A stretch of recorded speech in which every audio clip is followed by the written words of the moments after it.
여러분 안녕하십니까. 경제 현장 오늘 고광철입니다. 오늘의 주요 뉴스 전해드리겠습니다. 정부와 여당은 주식시장을 활성화하기 위해 배당소득 분리과세 최고세율을 25% 수준으로 낮추는 방안을 추진합니다. 당정대는 어제 협의해서 정부가 제시한 최고세율 35%를 합리적인 수준으로 낮추기로 의견을 모았습니다. 배당소득 분리과세 완화 추진 소식에 금융지주 관련 주가가 큰 폭으로 올랐습니다. 30억 원 로또로 불리는 서울 반포 레미안 트리니원이 오늘 특별 공급을 시작으로 본격적인 청약에 들어갑니다. 분양가 상한제가 적용돼 인근 지역 시세와 비교하면 분양가가 20억 원에서 30억 원 정도 낮게 정해져 30억 원 로또로 불리는데요. 10.15 대책으로 대출이 2억 원으로 축소돼 현금 부자들의 잔치라는 지적이 나옵니다. 트럼프 미 대통령은 관세 문제에서 악화되는 여론을 달래기 위해 고소득층을 제외한 전 국민에게 최소 $2,000, 우리 돈으로 300만 원 정도의 배당금을 지급하겠다고 밝혔습니다. 트럼프 대통령은 소셜미디어에 관세 효과를 나열하면서 배당금 지급 계획을 올렸습니다. 그는 관세에 반대하는 사람들은 바보라며 관세의 적법성을 심리하는 대법원을 압박했습니다. 중국은 국가 자금이 투입된 신규 AI 데이터 센터에 자국산 AI 칩만 사용하도록 지침을 내렸습니다. 탈 엔비디아를 선언한 셈인데요. 젠스랑 엔비디아 CEO는 중국이 AI 패권 경쟁에서 미국을 이길 것이라고도 말했는데 이어지는 집중 진단에서 미중 반도체 패권 경쟁 짚어보겠습니다. 경제 현장 오늘은 SBS BGF과 유튜브에서도 실시간 시청 가능합니다. SBS BGF을 다운받아 시청하면 더 많은 정보와 뉴스를 볼 수 있습니다.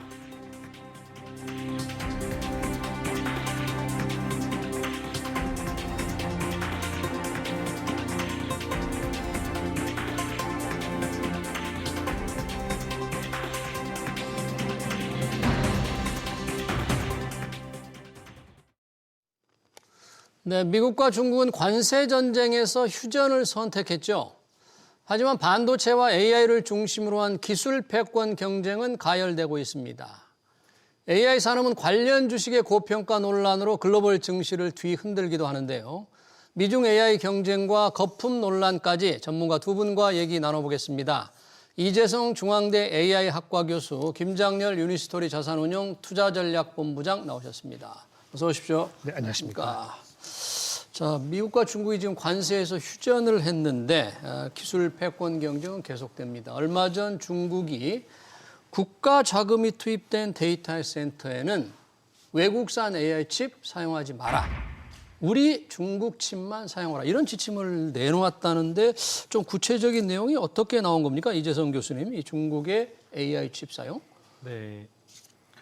우선 상세한 내용을 좀 먼저 말씀을 드리면 그 이제 국가 자금이 들어가는 데이터 센터에 대해서는 이제 신규 데이터 센터를 계속해서 만들어 나갈 텐데 거기에 대해서는 이제 자국산 AI 칩, 중국산 AI 칩만 이제 사용을 하도록 한 내용이고요.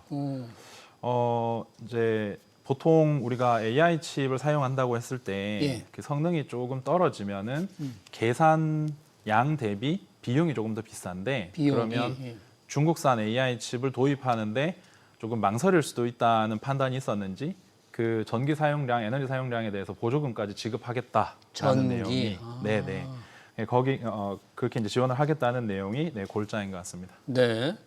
그럼 국가가 투입된 국가 정부 데이터 센터인데 이게 전국에 많이 짓고 있을 텐데 이미 짓기 시작한 것도 있을 테고 아까 이재성 교수 말씀대로 성능이 좀 떨어질 텐데 떨어지는데도 불구하고 우리 칩만 써라? 그래가지고 어떻게 좋은 성능의 데이터 센터를 지을 수 있다고 자신할 수 있을까요, 중국이?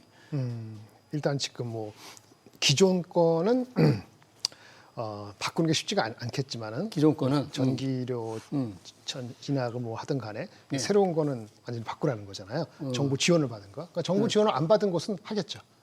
정부 지원 안 받은 곳은 돈이 있는 곳을 할 것이고 그거 말고 나머지 것들은 지침에 따라야 된다는 건데 이거 배경은 그런 것 같습니다. 또 자세히 말씀을 하시겠습니다만은 올 상반기까지는 올해 2월달 기억이 나십니까? 딥시크 발로 이슈가 됐던 딥시크, 거. 그렇죠. 딥시크 그 LLM이 실질적으로 이제는 그 화웨이의 어떤 칩과 같이 해가지고 제대로 작동했느냐 그걸 문제인데 딥시크가 가지고 실제 훈련이 제대로 안 됐어요. 화웨이의 910 시리즈 칩이 실패했거든요, 사실상. 실패했다고요? 실패한 거죠. 910 시리즈는 실패했다고 보여지고요. 근데 내년에 나올 제품 950 시리즈는 상당히 퀀텀 점프가 기대된다는 일부 얘기들이 있습니다. 그래서 910과 950하고 다르기 때문에 내부적으로는 상당히 뭐 자신감이 있는 것일 수도 있고 예. 전력을 다하는 모습이라고 볼 수 있겠고요. 자세히 말씀 나중에 드리면은 이제 950 내년부터 들어오는 칩은 우리 이제 얘네가 칩이니까 에이지 가속이잖아요. GPU 똑같은 가속기. 거. 근데 거기에 짝꿍이 이제 HBM이 들어가야 되는데 HBM이 준비가 되는 거예요. CXMT라고 중국의 창시 메모리가 갖고 있는 첫 번째 HBM이 양산이 내년도 이맘때면 아마 될 것 같아요. 그래서 지금은 아니고 내년도 중후반에 들어갔을 때 제대로 된다면은 지금까지 얘기했던 딥시크하고 910 말고 내년에 나오는 950 시리즈하고 CXMT HBM이 결합이 잘 된다면은 걔네들 플랜대로 하면은 나름대로 로컬 걔네들의 로컬 수요는 할 수 있다라는 얘기를 하는 거고 이것이 예. 제대로 되면은 엔비디아가 나갔던 H20 그 전까지 팔았던 H20 칩을 대체하는 정도는 성능이 가능하지 않겠냐 이렇게 보고 있는 것이 자신감의 표현이다 이렇게 말씀을 드릴 수 있겠습니다. 네. 성공할지 저도 잘 모르겠어요. 네, 내년에 HBM을 만약에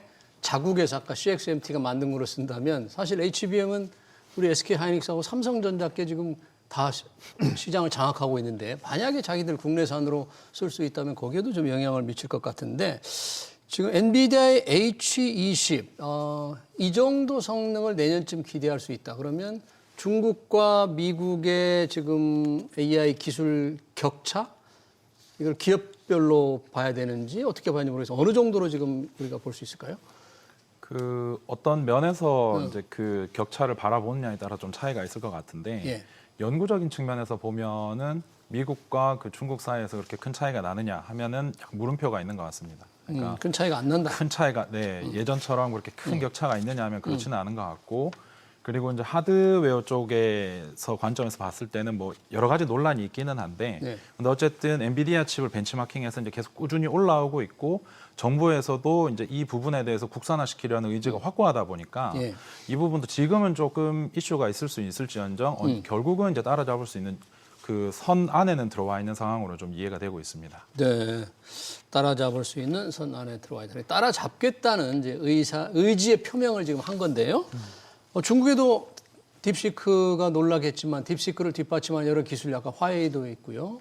또 AI 칩 캠브리콘도 있는데 여기서 만들어내는 게 아까 지금 현재로서는 굉장히 좀 미국에 비하면 아주 어느 정도 수준일까? 이 회사로 본다면 화웨이와 캠브리콘? 이젠 아까 어센드 910이라고 제가 실패했다고 얘기한 이 화웨이? 칩은 이거 칩은 원칙적으로는 H100의 한 70% 성능이라고 얘기를 하는데 단위당 칩 레벨에서 70%, 60%도 중요합니다만은 전체적인 시스템, 렉 단위에서 하는 것이 중요한데 거기서 얼마만큼 성능을 제대로 할 수 있냐는 과정에서 두 가지가 있는데 원래 설계 자체가 한 3년 정도 뒤진 칩입니다. 3년 정도. 그리고 제가 알기로는요. 그리고 이게 처음으로 이제 TSMC가 아닌 얘네들 자체의 파운드리 SMIC로 생산 전환을 하는 과정에서의 이슈도 있었던 것 같아요. 그래서 칩 자체 설계 자체가 노후된 거, 다운그레이드된 거, 그다음에 생산 양산을 하는 데 있어서 SMIC에서의 어떤 버벅거린 거 이런 것들이 겹치다 보니까는 전체적으로 우리 양산성 측면에서는 아마 힘에 못 미쳤던 것 같은 생각이 드는데 예. 아마 이것이 이제 설계가 제대로 된 950 시리즈가 되면은 내년에 준비가 좀 달라지겠다 이렇게 생각을 하는 것 같아요. 그리고 예. 그 AI 칩이 그 가속기 칩이 중국에서 수요에 이미 그 자금률은 한 30%가 넘습니다. 30%? 이거를 향후 뭐 오늘 25년이죠. 23년이니까 2, 3년 내로 100%는 안 되더라도 한 70% 이상 하겠다는 얘기인데 네. 그거는 950 시리즈가 내년도 하반기에 나오는 것이 자체 그 D램, HBM, CXMT 어떻게 조합을 하고 SMIC 파운드리에서의 제대로 된 두 번째 생산 버전이기 때문에 학습 곡선을 러닝 커브를 누렸다 하면은 가능성이 없지 않죠. 그것은 지금 반도체가 너무 좋고 대한민국 좋고 다 좋은데 엔비디아 좋은데 내년 이맘때 내후년을 바라보는 시점에서 어떨지에 대해서는 낙관만은 할 수는 없다. 비관하자는 게 아니고 예. 그렇게 한번 말씀을 드릴 수는 있을 것 같습니다. 네, 우리 시청자들의 조금 편리를 위해서 경쟁 구도를 보면 화웨이는 엔비디아와 지금 경쟁을 하는 거라고 볼 수 있네요. 네, 그렇죠. 그렇게 볼 수 있을 것 같습니다. 엔비디아가 대만의 TSMC의 대부분 칩 생산을 의존하는데 화웨이는 말씀하신 SMIC의 생산을 앞으로 하도록 하는 건데 중국의 그 구도가 어떻게 됩니까? 이제 공정이랄까? 기본적으로 공정이라고 하시면 일단은 엔비디아에서 이제 만들고 있는 고성능 칩까지는 그 화웨이에서 아직은 이제 말씀 주셨던 것처럼 해내고 있지는 못하고 여러 가지로 좀 분리가 되어 있는 상황인데 요즘 이제 많이 얘기가 나오는 게 이제 캠브리콘에서 이제 HBM 기술들이 올라오고 있다고 이제 발표가 나면서 이게 그 이제 화웨이랑 같이 이렇게 이제 손을 잡으면 뭔가 이렇게 좀 더 좋은 결과가 나올 수 있지 않을까 이 정도 수준이라고 말씀드릴 수 있을 것 같고요. 예. 다만 엔비디아처럼 이제 안정적인 이제 생산 구조라든가 이런 것까지 아주 만들어져 있는 상황은 아닌 것으로 좀 파악이 되는 것 같습니다. 캠브리콘이 엔비디아 A100의 80% 성능을 내는 MLU 590을 개발했다. 이건 좀 조금 어려운 것 같아요. 이 부분은 어떻게 설명할 수가 있죠? 캠브리콘의 AI 칩 설계. 캠브리콘이 이제 지금 아직은 스타트업 수준으로 지금 되어 있는 회사라 가지고 이제 요렇게 이제 보시면 좋을 것 같은데요. HBM 수준의 이제 HBM을 생산할 수 있는 기술 수준에 도달했다 정도로 얘기를 할 수 있을 것 같고 아직까지는 이걸 가지고 지금 중국 전체 시장을 다 대응을 할 수 있지는 않은 상황이다 이렇게 말씀드릴 수 있을 것 같습니다. 중국 시장을 대응할 수 없다. 지금 아까 우리 김장일 본부장께서 중국의 AI 칩 지금 엔비디아의 한 30% 수준 그러면 7, 80%로 끌어올리는데 뭐 한 2, 3년 정도 예상을 할 수 있나요? 자금률이 30%. 자금률. 예, 엔비디아 거를 이제 안 쓰기로 했잖아요. 네. 미국이 제재한 것뿐만 아니고 미국 사실은 제재를 옥죄진 않았어요. 지금 최근은 중국이 걔네 거 쓰지 말라고 그런 거니까. 그러니까요. 예, 자신감이 보이는 거니까 뭐 제품이 나가면 7, 80%가 100% 할 수도 있겠죠. 근데 물론 우리가 말하는 그레이스 블랙웰 울트라 뭐 이런 거보다는 분명히 세대가 격차가 당분간 계속 갈 수밖에 없는데 그렇더라도 자기네들은 아까 칩 단위가 아니고 뭐 네트워크라든지 그다음에 데이터 센터 이런 측면에서 보완해가지고 부족한 부분을 메꾸겠다는 얘기도 포함되는 거란 말이에요. 그래서 이거는 내년도 이맘때 뚜껑을 열어봐야 하는데 내년에? 일단 올해 상반기까지 좀 소식이 별로 없었던 딥시크발하고는 다른 양상을 전개시키려고 노력하고 있다라고 말씀을 드릴 수 있겠고 아까 캠브리콘이지만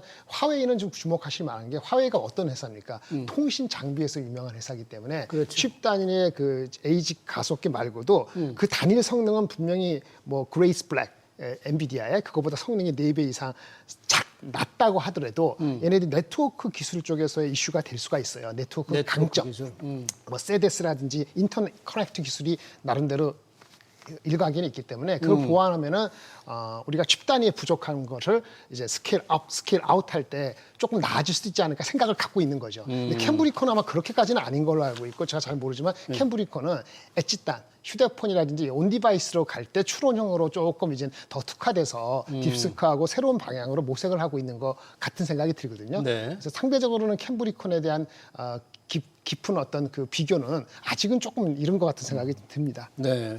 캠브리콘은 뭐 중국의 엔비디아라고 그러니까 기술력이 어느 정도나 되고 있는지 규모가 작아서. 규모가 작다 이거죠. 네.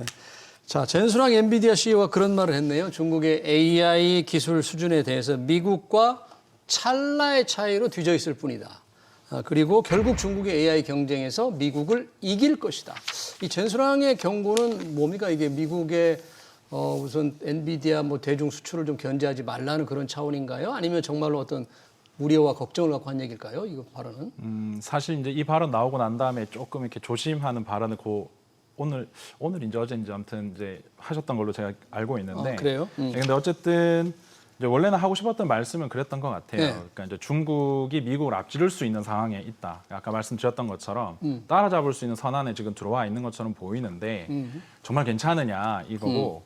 기술 이제 뭐 냉소주의 이렇게 이제 이야기 말씀하시는 것들을 보면은 이 자체가 어떤 기술이 나와 있으면 이걸 적극적으로 도입을 해야 된다기보다는 뭔가 조금 보수적이고 이렇게 규제 중심으로 이렇게 바라보는 이제 태도라고 할 수 있을 것 같거든요. 미국이나 서방 국가들. 그렇죠. 미국에서 예를 들자면 지금 엔비디아 같은 경우에는 지금 상황이 좀 이상하게 된 게 미국에서도 규제를 받고 있으면서 중국에서도 규제를 받고 있는 이런 상황이란 말이에요. 근데 그 와중에 지금 중국에서는 뭐 화웨이, 캠브리콘 막 이렇게 다 들어와가지고 다 이제 적극적으로 밀어주고 있는 상황이니 네. 이게 이대로 계속되면은 중국은 계속 앞서 나갈 거고 미국은 어쨌든 답보할 수밖에 없는 상황이 되니까 이런 상황에서 이 상황이 계속되면은 중국이 결국은 언젠가 이 상황이 계속되면 중국이 결국은 앞설 수도 있지 않느냐. 심지어 미국에서는 미국에서 중국에 대한 이제 규제를 하면서 그 중국에서 이제 AI 굴기를 해야 된다는 그게 더 힘을 받기도 했다는 걸 보면은 그런 부분에 대해서 이제 좀 비판적으로 이야기를 한 것으로 좀 이해가 됩니다. 네, 그러니까 젠스루왕이 더 큰 AI 미래에 대해서 더 큰 낙관론이 필요하다. 불필요한 규제를 좀 하지 않았으면 좋겠다 그런 얘기를 했는데 트럼프 대통령은 엔비디아의 그 첨단 AI 칩 블랙웰은 다른 나라는 못 주겠다 그런 얘기를 했잖아요. 중국에도 이게 수출이 안 된다. 결국 뭐 전 세계에서 이 블랙웰을 쓸 수 있는 나라는 미국밖에 없다 그런 얘기인가요? 트럼프 대통령의 우리한테 주기로 한 거 아닌가요? 교수님? 우리한테 줄까요? 그렇게 안 된다고 그랬잖아요. 그렇게 하기로 했다고 했으니까. 우리가 했으니까 예. 그럼 별도가 아니겠나 싶은 생각이 들고요. 예. 중국 계속 견제하겠다는 얘기인 것 같습니다. 엔비디아의 CEO의 희망하고는 달리 그러니까 지금 중국 시장이 한 20%, 25% 되니까 전체 시장 사이즈에 그렇다고 추정하고 있는데 이게 20%, 25%가 아니라 더 커질 수 있으니까 엔비디아 입장에서는 신경이 쓰이죠. AMD도 마찬가지고 조금 걔네들 입장에서는 주식 입장에서는 속도를 계속 내기에 조금 뭐 걸림돌까지는 아니더라도 신경 쓰이는 부정적인 요인은 맞습니다. 네, 젠스랑 엔비디오 씨한테는 뭐 중국 시장이 워낙 큰데 지금 블랙웰 최첨단 블랙웰 말고도 사양이 낮은 거는 미국에서 수출할 수 있도록 했잖아요. 네. 근데도 그 중국이 그거를 지금 수입을 막은 거죠, 그것도. 그렇죠. 그렇죠. 그러니까 중국 시장에 그러면 지금 엔비디아는 새로 수출하는 칩은 없는 거네요, 거의 시장. 새로 가는 거는. 그렇다고 볼 수 있을 것 같고 지금 알려져 있기로는 점유율이 거의 뭐 0%에 가깝다고 이거 이대로는 안 되는 상황으로 조금 이해를 하고 있긴 합니다. 예. 전체 시장이 세계 시장에서 특히 중국이 아까 굉장히 크다고 했는데 그러면 엔비디아로서는 이 전체 매출에서 워낙에 수요가 많긴 합니다만 중국이 이게 시장을 닫아버리면 엔비디아의 좀 매출에 좀 영향을 많이 줄까요? 지금 없어도 좀 진짜 그 정도 매출의 성장률이니까 지금 당장의 이슈가 되겠습니까만은 이게 진짜 지속성을 갖는다면은 안 좋은 의미에서 좀 대책이 필요하겠죠. 뭐 서버린 수요라고 다른 나라 유럽이 됐든 유럽이래 중동이 됐든 뭐 딴 나라를 더 한다든지 뭐 한국한테 더 판다든지 우리가 수용할 수 있을지 모르겠습니다만은 하여튼 그런 뭐 작전을 하지 않겠습니까? 근데 만만치는 않은 거죠. 왜냐하면 이제 GPU라는 것이 범용 GPU인데 그 각자 그 빅테크 업체들 있잖아요. 구글이라든지 뭐 마이크로소프트, 중국도 바이댄스 이런 것도 있는데 걔네들 스스로 칩을 또 만드는 에이직 칩을 만들고 있단 말이에요. 그러니까 엔비디아의 GPU 범용 칩을 계속적으로만 쓰는 건 아닌 트렌드로 바뀔 거기 때문에 엔비디아 입장에서도 지속되면 분명히 전략이 필요합니다. 이재승 교수는 중국 반도체 산업 현황이라든지 AI 현황을 보기 위해서 많이 좀 가보셨겠죠, 중국에? 직접 가본 적은 많지는 않고요. 옆에서 이렇게 소식만 많이 들었습니다. 그들의 기술 굴기, AI 기술 굴기를 보거나 듣거나 하는 거 보면 정말 찰나의 차이로 왔다 이렇게 생각을 좀 실제 피부로 느낄 수 있을 정도예요? 사실 제가 어제 중국에서 귀국을 했거든요.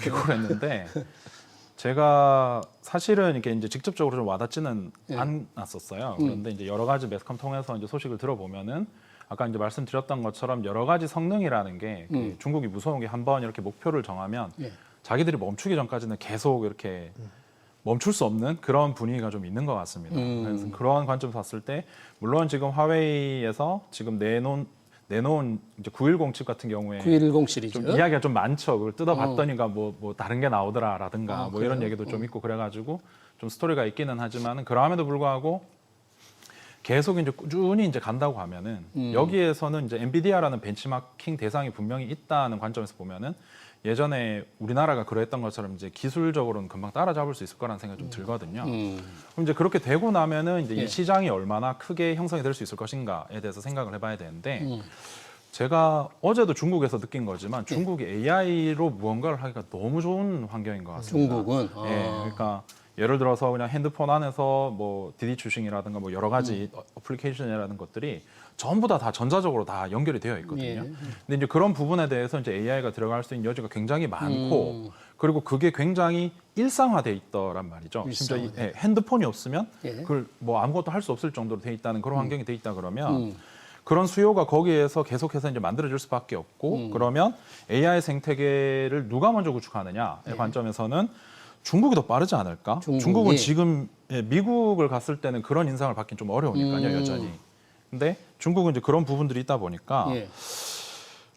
지금 뭐 조심스럽게 좀 말씀을 드리면 AI 반도체 관련한 선순환 구조라고 할까요? 생산하고 소비하고 생산하고 소비하는 이런 선순환 구조는 중국이 먼저 더 완성도를 높일 수 있지 않을까 이런 생각을 많이 하게 됐었습니다. 네, 그런 면에서 젠슨 왕도 뭔가 AI 미래 경쟁에서 중국이 미국을 이길 것이다 이렇게 얘기했는지도 모르겠네요.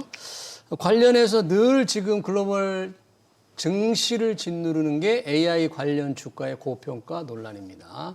뉴욕 증시가 특히 지난주에 조금 약세를 보이면서 또다시 이 고평가 논란이 있었는데 전반적으로 지금 시장이 그 하방 압력을 좀 벗어나기 어려운 건지 좀 무시해도 될 만한 이런 늘 하는 얘기인지 궁금하네요. 김장일 본부장은 어떻게 보셨습니까, 이 부분? 오픈 AI의 그 CFO 뭐 이런 얘기 있죠. 예. 그 미국 정부의 지급 보증 비슷한 거를 해달라는 식으로 했다가 오픈 나중에, AI CFO. 예, 네. 여자분이 그러다가 나중에 이런 논란이 되니까는 별도로 나와서 하는 얘기는 그건 아니고 생태계적으로 여러 그 관련되는 오픈 AI뿐만 아니라 여러 회사들이 있을 거 아니겠어요? 네. 걔네들한테 이젠 뭐 세액 공제랄까 이런 식으로 지원을 달라 이런 식으로 발을 보증은 뺐다고. 원하는 게 아니라 세액 공제를 해달라. 근데 또 한편으로는 오픈 AI는 아시다시피 지금 한 분기에 한 100 몇십억 달러 적자가 나는데 올해 매출 목표가 130억 달러거든요. 그러니까 캐시플로우 상으로 봤을 때는 지금 130억 달러 쉽게 여러분들이 각인하기 좋게 한 4년 내로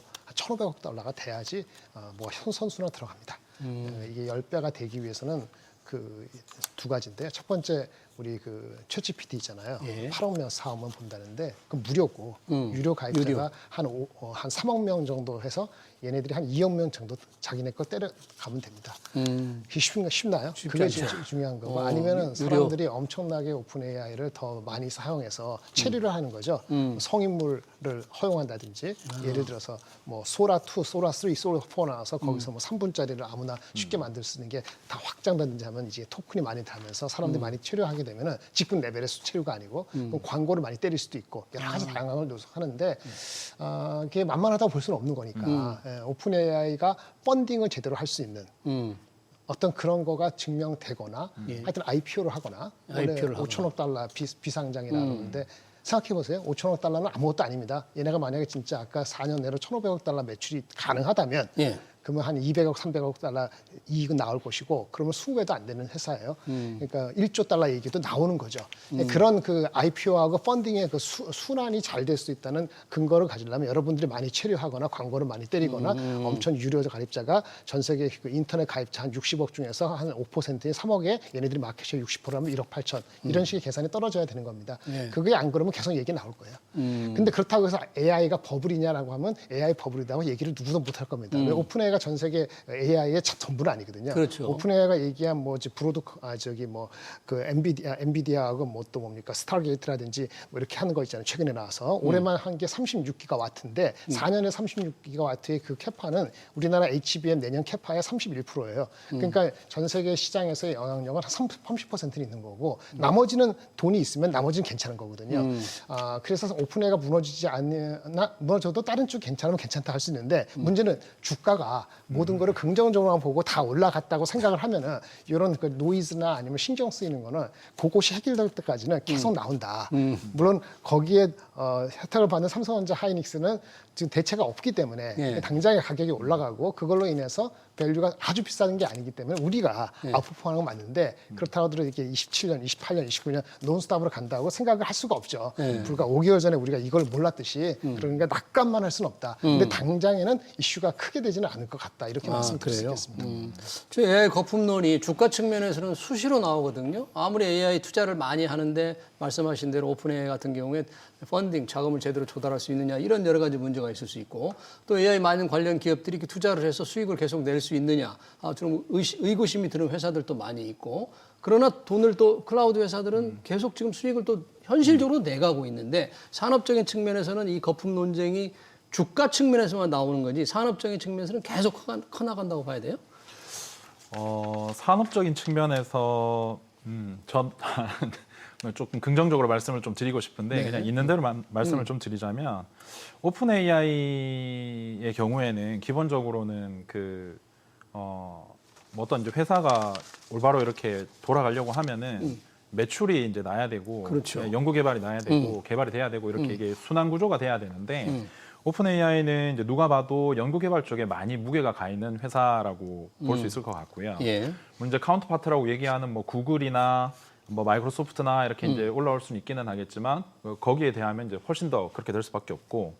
근데 이제 오픈 AI 같은 경우에는 태생부터가 그렇게 이제 시작한 회사였기 때문에 그거를 지금 놓칠 수도 없는 상황이라고 좀 보여집니다. 예. 그런 상황에서 이제 오픈 AI가 계속 그런 이제 낙관적인 그 평가를 받으려고 한다면 기본적으로는 이제 GPT가 새로운 버전이 나오면서 무언가 새로운 기능이 나오고 이게 기존에는 없었고 이런 소위 뭐랄까요 그 임팩트나 센세이션을 좀 줘야 되는데 소비자의 기대를 좀 뛰어넘어야 되죠. 맞습니다. 네. 근데 이제 그게 처음에 GPT 3.5가 처음 나왔을 때 있었던 임팩트만큼 지금 새로운 버전이 나오면서 주고 있느냐 하면은 그렇지는 않거든요. 그러면 그런 상황에서 이제 기존에 있었던 그런 이제 투자금만큼의 확보가 될 것이냐라는 부분이 조금 미묘할 수 있겠다라는 생각이 들면 이제 이 이후로 뭔가 기대치를 뛰어넘을 수 있는 기회 확률이랄까 이런 부분도 좀 낮아질 수밖에 없고 그러면 오픈 AI가 이제 적어도 겉으로 보기에는 물론 이제 전문가분들 입장에서는 보았을 때 성능이 계속 개선되고 있기는 하겠지만 그게 아닌 이제 투자자 입장이시라든가 아니면 일반 사용자 입장에서는 그게 크게 많이 느껴지지 않으면 여기서 이제는 다 보인 것 같은데 내가 굳이 유료를 써야 되냐? 이런 이제 생각을 하게 될 수 있을 것 같고 그러면 이제 오픈 AI가 미래가 조금 발전 가능성에 대해서 약간 물음표가 뜬다라고 하면은 조금 이제 그게 전반적으로 AI 관련 그렇죠. 주식에 아무래도 1등 회사다 보니까 이게 긍정적인 소식으로 작용할 것 같지는 않거든요. 그 정도로 좀 말씀을 드릴 수 있을 것 같고. 예. 요게 좀 극복이 되려 그러면 아까 이제 말씀드렸던 뭐 성인물 말씀도 주셨었는데 네. 이게 그 이제 제가 느끼기에는 이런 IT 기술들이 이제 성인물에 손을 대기 시작을 하면 이게 약간 몰렸다는 뜻이거든요. 이게 정말로 이게 정말 좋아서 이렇게 선택을 했다기보다는 그런 여러 가지 행동들을 보았을 때 약간 이제 거품론에 힘을 실어주는 그런 모습들이 보이니까 그렇게 하는 거였고요. 근데 그럼에도 불구하고 구글이나 마이크로소프트 같이 이렇게 굵직한 회사들은 사실은 큰 이슈는 없는 거 아닌가 이런 생각이 조금 듭니다. AI 거품과 관련해서는 그렇죠. 왜냐하면 이 회사들은 오픈 AI는 이슈가 뭐냐면 그 연구 개발을 하면서 매출을 낼 수 있는 요 파트가 없습니다. 지금 아직까지도. 이거를 적자를 전환시킬 수 있을 만한 서비스 발굴에는 아직 도달하지는 못했는데 마이크로소프트나 구글 같이 이제 AI 분야를 리딩하고 있는 회사들에서는 전통적인 검색 시장도 아직 건재하고 클라우드 시장도 계속해서 좀 확장해 나가는 상황이다 보니까 이 두 개가 같이 오면서 이렇게 그 정반 합의되고 있는 상황으로 좀 이해가 되고 있는 것 같습니다. 네.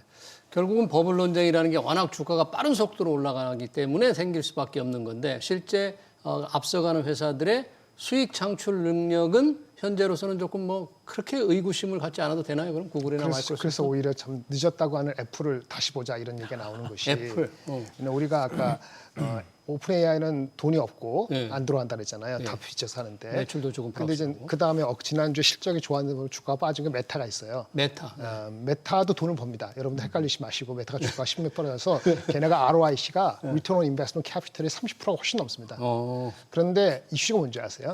투자하는 그 투자 금액의 증가 속도가 매출의 증가 속도가 빨라서 투자 금액 캐펙스 나누기 매출 비중이라 해서 이게 캐피털 인텐시티라거든요. 그게 40%가 넘어요 올해. 투자를 워낙 빨리 늘리니까. 내년에 한 50%가 돼요.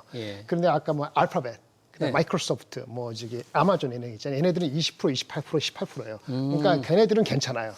그 애플은 아예 얘기할 필요도 없죠. 걔네는 라지 랭귀지 모델을 안 하니까. 대신에 스포트라이트는 덜 받았죠. 근데 그게 다르게 보이는 거예요, 지금. 애플이?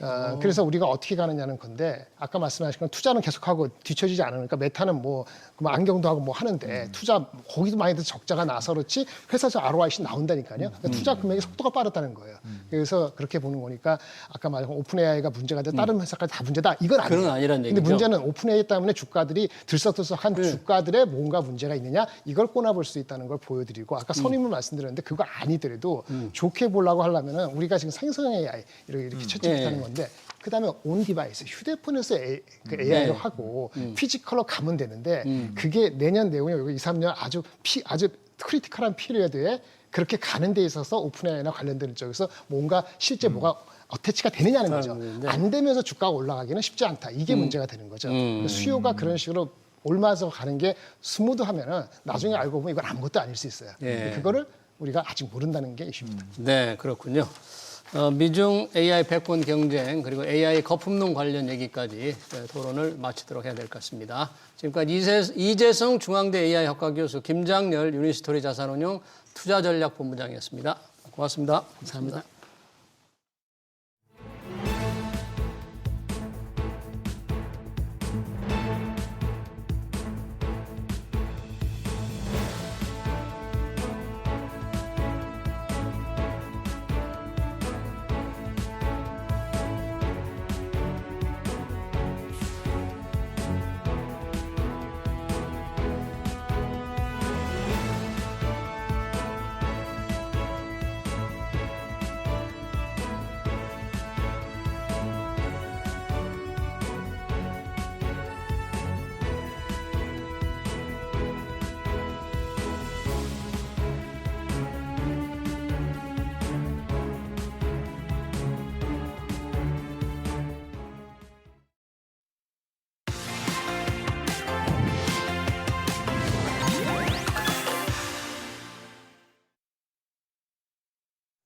네, 지난주 조정을 받았던 코스피가 3% 넘게 상승하고 있습니다.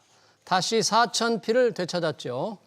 AI 거품을 우려하며 시장을 불안하게 바라보는 시각도 있는데 상승하는 가운데 겪는 과정일 뿐이라는 분석이 많습니다. 하인환 KB증권 수석연구원 모시고 국내 증시 현재 흐름 분석과 전망 들어보겠습니다. 어서 오십시오. 네, 반갑습니다. 안녕하십니까. 지난주 AI 거품론으로 주가가 상당히 위축됐는데 한 주에 시작하는 월요일 강하게 반등을 했습니다. 현재 3% 넘게 올랐네요. 오늘 뭐 외국인들은 별로 사는 것 같지 않은데 오늘 분위기는 왜 그런가요? 저는 지난주에 빠졌던 것은 단기 과열에 따른 하락일 뿐이었다라고 생각을 합니다. 예. 저는 지금 이 대세 상승장이 진행되고 있다라고 생각을 하는데 대세 상승장이다. 예, 맞습니다.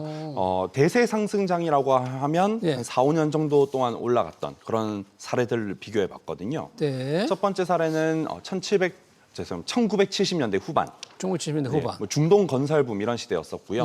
1980년대 후반 삼저 호황 때가 두 번째 사례. 그리고 2000년대 중반 이제 금융위기 직전 우리가 좀 아는 시대죠. 네. 그게 세 번째 시대라고 좀 봤습니다.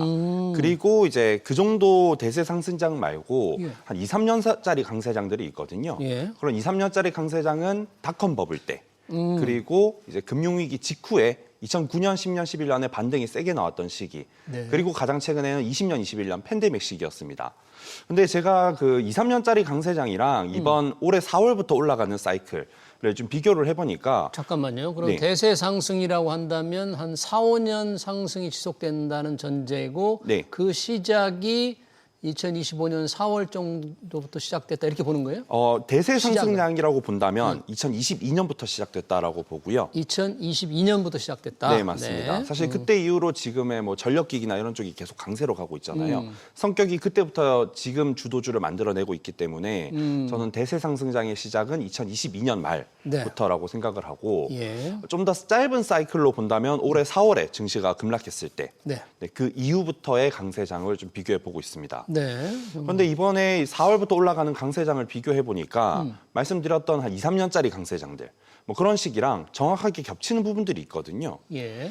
그게 이제 상승의 기간입니다. 기간. 네, 대략 한 200일 이제 캘린더 데이 기준으로 200일 정도 되면 과거 뭐 이제 닷컴 버블 때나 이런 사례들에서 공통적으로 조정이 나타나더라고요. 200일 정도 상승이 지속된 후에 조정이 오더라. 네, 대략 그 정도입니다. 지금도 4월부터 강세가 진행됐다라고 보면 얼추 200일이 조금 넘어서고 있거든요. 그래서 이제 사실 올라갈 만큼 올라가고 네. 이제는 이제 사실 좀 조정이 나올 때가 되었다라고 볼 수가 있을 것 같아요. 불과 10월 한 중하순 이제 증시가 막 올라갈 때만 하더라도 네. 조정의 요인이 보이지 않았었거든요. 그런데 갑자기 지난주에 조정이 받으니까 AI 거품론 얘기가 나오고 또 연준의 긴축에 대한 우려 이런 것들이 나오고 있습니다. 그래서 그런 것들이 근거를 만들긴 했지만 사실 따지고 보면 이제 조정이 나올 만한 시기에 나왔다라고 판단합니다. 그럼 강세장 이후에 생긴 조정은 대체로 어느 정도 지난주에 다시 상승장으로 돌아섰는가요?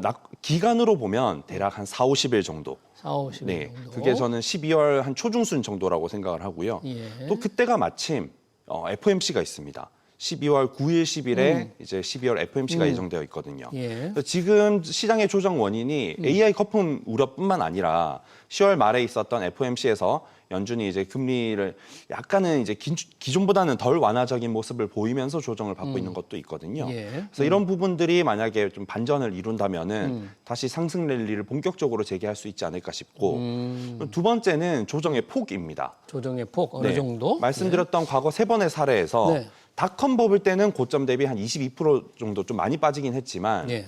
금융위기 직후나 팬데믹 때는 10% 정도 내외였었거든요. 아, 10%요. 네. 근데 이제 지난주에 하루에 그 수요일쯤이었던 걸로 기억하는데 하루에 4% 넘게 빠진 적이 있었습니다. 장중에. 예. 장중에 그랬죠. 예, 장중 저점 기준으로 하면 한 8.5% 정도 빠졌었거든요. 그럼 사실 10% 내외로 본다면은 8.5% 정도 빠졌으면은 더 그때 가서 팔기에는 이미 늦은 거죠. 예. 그래서 이제 저는 지금도 뭐 오늘 이렇게 급반등하고 있긴 합니다만 네. 지금 와서 이제 팔 건 아니다라고 생각하고 있습니다. 네.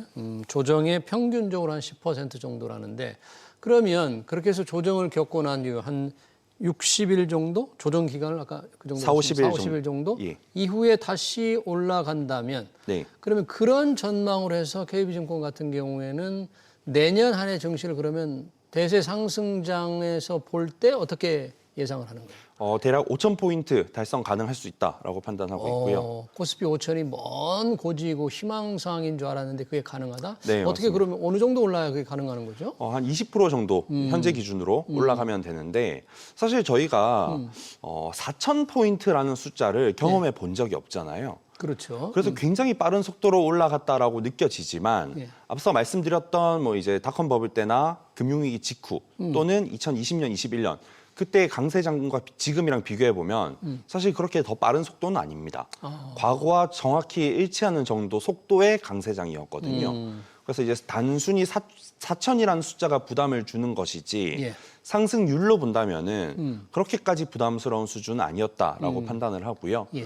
이제 내년에 이제 5천이 가능할 것이다라고 말씀을 드렸는데 말씀드린 근거는 두 가지 정도로 그렇죠. 생각을 하고 어떤 있습니다. 요인이 있길래 상승 에너지와 동력은 뭘로 보는 거예요? 첫 번째는 정부 정책입니다. 정부 정책. 네. 올해 정부에서 상법 개정이나 지금 또 오늘은 또 배당소득 분리과세 얘기가 나오면서 사실 이런 부분들이 우리 코리아 디스카운트를 해소하는 데 상당히 큰 도움이 됐을 거다라고 판단을 합니다.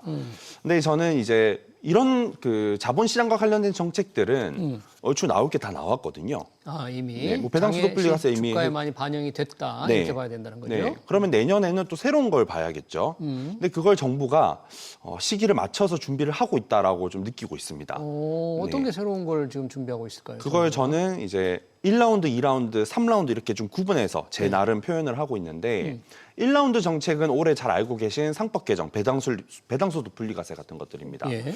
그리고 2라운드 정책이 저는 한 8, 9월쯤부터 시작됐다라고 판단하거든요. 네. 그때쯤이 이제 주요 부처들 장관들께서 임명이 되셨던 시기예요. 네. 뭐 가기부나 산업부 이런 부처들이요. 장관들이 임명이 되니까 산업 정책이 본격적으로 나오기 시작하는 거죠.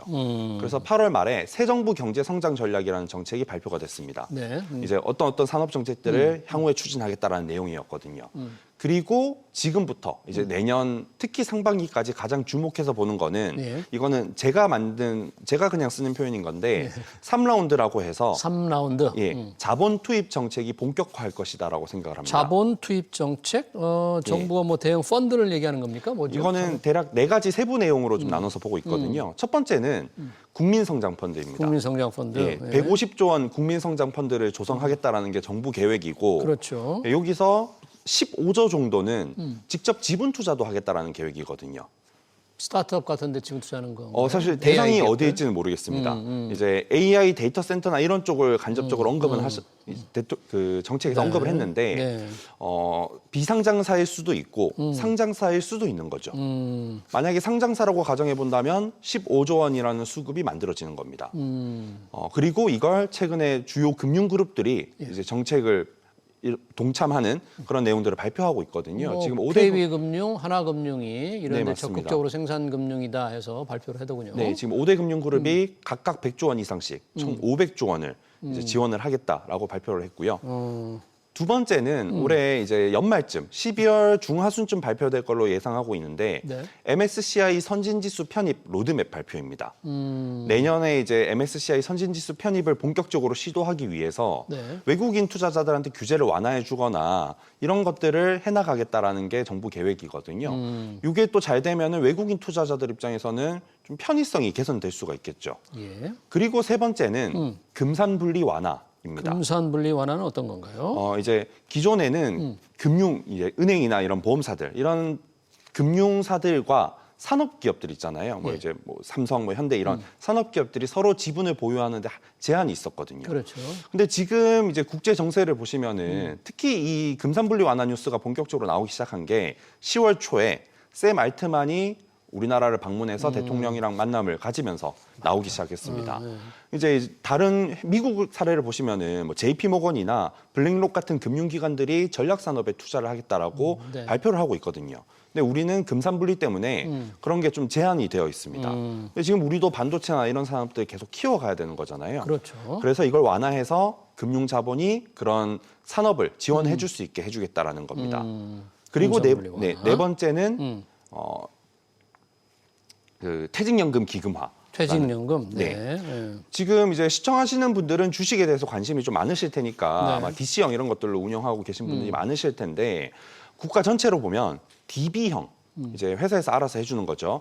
DB형 규모가 200조가 넘습니다. 여전히 훨씬 많다 그런 얘기죠. 네, 근데 이 DB형은 거의 예금성 자산이라고 볼 수가 있거든요. 이런 걸 이제 국민연금 기금운용본부처럼 만들어서 관리를 해줄 수도 있는 거고 또 그 방법에 대해서는 아직 확정적이진 않아서 뭐 그냥 한 사례로 이해해 주시면 되는데 네. 어쨌든 이런 DB형을 DC형으로 만약에 바꿀 수 있게 되면은 이것도 주식시장으로 유입될 수 있는 자금 규모가 상당히 클 거거든요. 새로운 수요 창출 요인이 된다 그런 얘기네요. 네, 맞습니다. 그래서 이런 네 가지 정책이 저는 자본 투입 정책으로서 시장을 끌어올릴 하나의 중요한 배경이 될 수 있다라고 생각을 하고요. 네, 그렇군요. 첫 번째는 세법 개정에 의한 증시 친화적인 정책, 두 번째는 산업 정책, 정부 장관들이 각자 자기 산업을 지원하는 정책을 내놓고 이제 세 번째 연말부터 내년까지 이어지는 것은 자본 투입 정책, 그 힘에 의해서 주가 지수가 5천원이 갈 수 있다 그런 얘기인가요? 네, 그리고 또 하나 더 있습니다. 또 있어요? 예, 또 하나는 최근에 AI 버블 우려가 계속되고 있는데 저는 필연적으로 과잉 투자로 갈 수밖에 없다라고 생각합니다. 왜요? 왜냐하면 미국과 중국이 지금 기술 패권 전쟁을 하고 있잖아요. 네.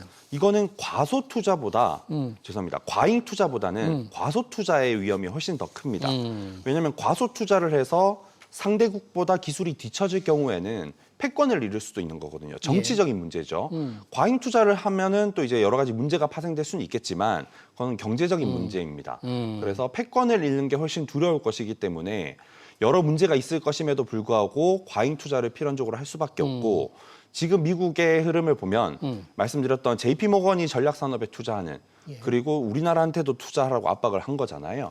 그런 방식을 통해서 과잉 투자를 만들어내고 있다라고 생각을 하고요. 네. 마침 우리나라의 지금 주도주들, 뭐 반도체, 전력, 뭐 조선 이런 쪽이 패권을 위해서 미국이 과잉 투자를 하고 있는 정확히 그런 산업들에 해당되거든요. 네. 그래서 우리는 그 투자를 받을 수 있는 위치에 있기 때문에 그런 쪽이 계속 주도주 지위를 유지하면서 5,000포인트 달성에 기여하지 않을까라고 생각합니다. 네, 그런 희망을 가지고 있다면 5,000포인트 달성에 대해서 여러 가지 원인을 왜 그 성장 동력을 얘기했는데 만약에 그렇다면 지금 말씀하신 그 성장을 이끌어간 주가 상승을 이끌어가는데 올라타야 될 텐데 그게 지금처럼 뭐 반도체 아까 얘기하는 전력 이런 거가 될지 네. 아니면 뭐 다른 분야가 더 힘을 받을지 중요한 우리가 관심을 기울여야 될 업종이나 분야는 어떤 걸까요? 기존 주도주들인 기존에 말씀드렸던 뭐 반도체, 전력 그리고 뭐 조선 이런 쪽은 계속 보셔야 될 것 같아요. 말씀드린 이유처럼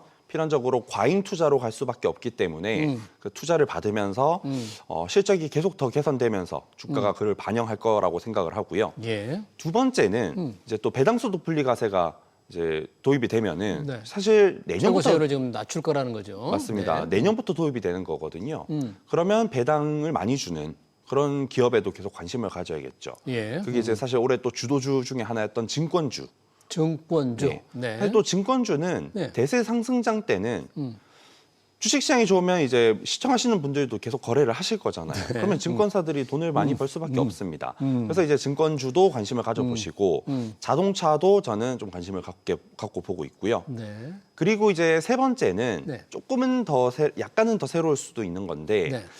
환율이 지금 특히 또 문제잖아요. 지금 뭐 환율이 뭐 1,450원을 넘어섰어요. 네, 저는 원화 약세 국면이 지속될 것이다라고 생각을 하거든요. 예. 원화 약세 국면이 지속되면 마치 2012년 이후로 엔저가 본격화하면서 일본 관광이 본격화했던 것처럼 네.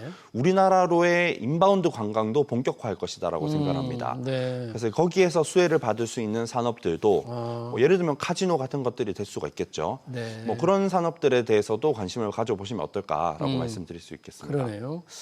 그런 상승 기대장 속이 계속 되겠으면 좋지만 뭔가 좀 여러 가지 리스크가 있잖아요. 우리가 네. 좀 주목해야 돼, 유의해야 될 리스크를 들어주신다면 뭐가 있을까요?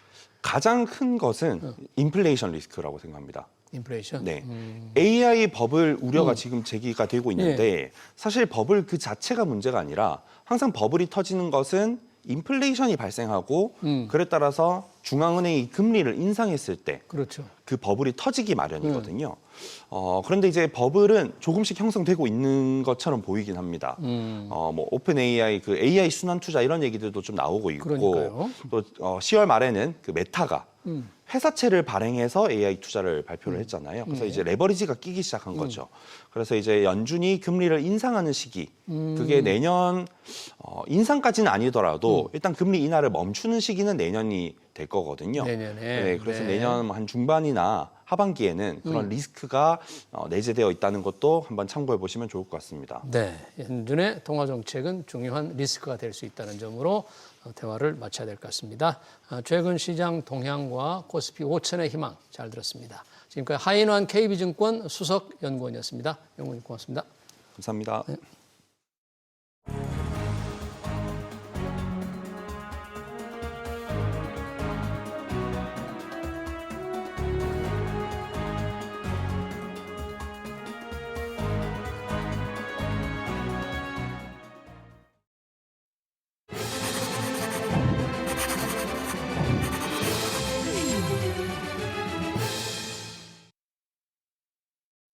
네, 중국이 국가 자금이 투입된 데이터 센터의 외국산 AI 칩 사용을 금지했습니다. 엔비디아 GPU 없이 AI 패권 경쟁에서 승리하겠다는 의지를 다지고 있는 겁니다. 아직은 중국의 기술력이 떨어지지만 젠스랑 엔비디아 CEO 말대로 미국과 찰나의 차이일 뿐입니다. 정부가 막대한 자금을 쏟아부으면서 추격의 속도가 붙고 있는데요. AI 연산에 필수적인 전기 요금만 해도 최대 절반까지 감면해주면서 자국산 칩 사용을 독려하고 있죠. 찰나의 차이가 뒤집힐 날이 두렵습니다. SBS 비즈 경제 현장 오늘 여기서 마치겠습니다. 시청해주신 여러분 고맙습니다.